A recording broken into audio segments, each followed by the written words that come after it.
The cold didn't knock politely in World War II. It kicked the door down. It chewed through steel, cracked rifle stocks, froze fuel lines solid. But its favourite target wasn't equipment, it was feet. In the first 10 seconds of this story, you need to know this: more soldiers were pulled off the battlefield by frostbite and trench foot than by bullets in some winter campaigns. And you know, buried inside that misery was a brutally simple boot hack that stopped cold injuries fast. No high-tech gear, no modern insulation, just field knowledge, desperation, and a method so effective it quietly spread from foxhole to foxhole. Why frostbite was winning the war against soldiers' feet? Cold injury was a silent weapon. It didn't explode, it didn't make noise. It crept in while men stood guard, rode trucks, or slept in shallow pits. Blood vessels tightened, skin went numb. Moisture from sweat froze inside boots, toes turned white, then grey, then black. Once that happened, the war for those feet was already almost over. In the brutal winters faced by World War II troops, especially in prolonged cold and wet conditions, frostbite and trench foot crippled entire units.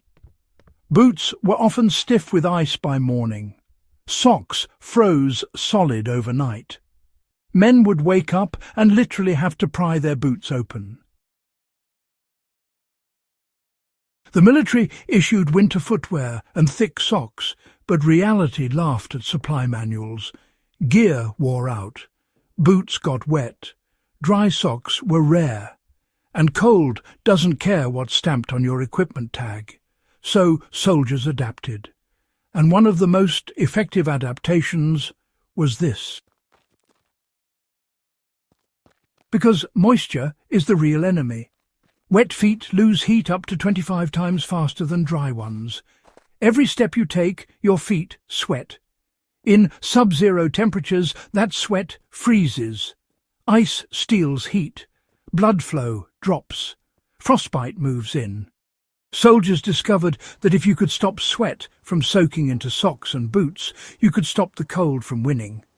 So they created an improvised vapor barrier inside their boots. The method was simple.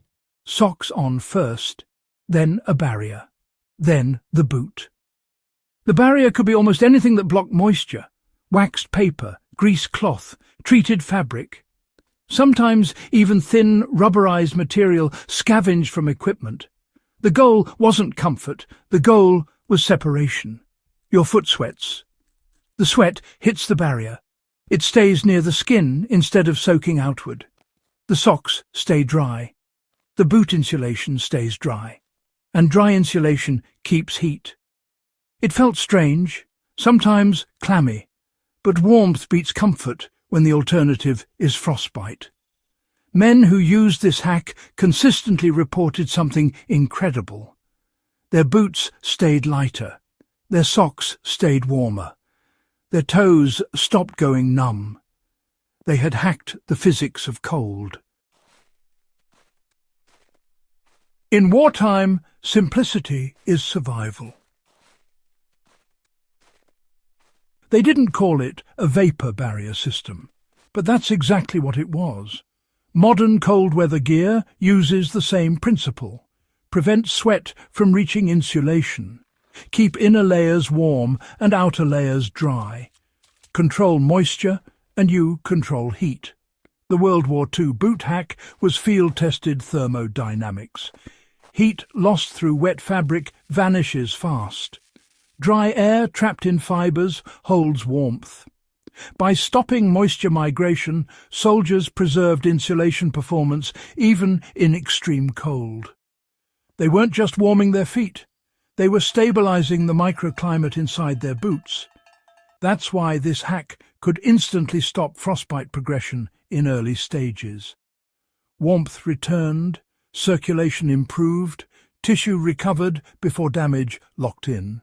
It didn't save every foot, but it saved many. Here's something history books rarely mention.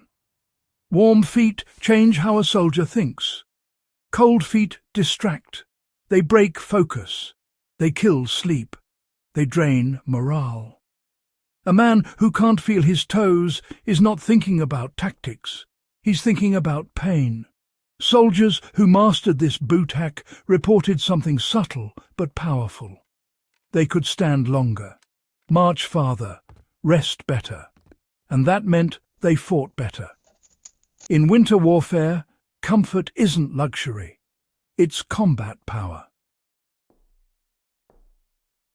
After the war, military research industrialized cold weather gear.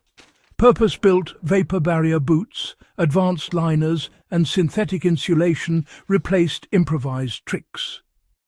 As technology improved, the knowledge went quiet. But the principle never stopped working. Today, polar explorers, mountaineers, and winter survival instructors still use vapor barrier systems. Different materials, same idea. Which means this old boot hack isn't really lost. It's waiting. War doesn't just create destruction, it creates innovation. In frozen forests and shattered towns, soldiers turned trash into technology. They studied their own suffering and engineered solutions with whatever they had. The lost boot hack is proof that survival often depends less on what you're issued, and more on what you understand. Cold takes moisture. Control moisture, and you control the cold. That lesson is as alive today as it was in 1944. If you want more hidden wartime knowledge, forgotten survival tricks, and the real science behind how people endured the harshest conditions in human history, make sure you subscribe to Life in Wartime WWII. Share this story with someone who loves history, survival, or the brutal genius of the past. And stay with us, because the next forgotten secret is already waiting.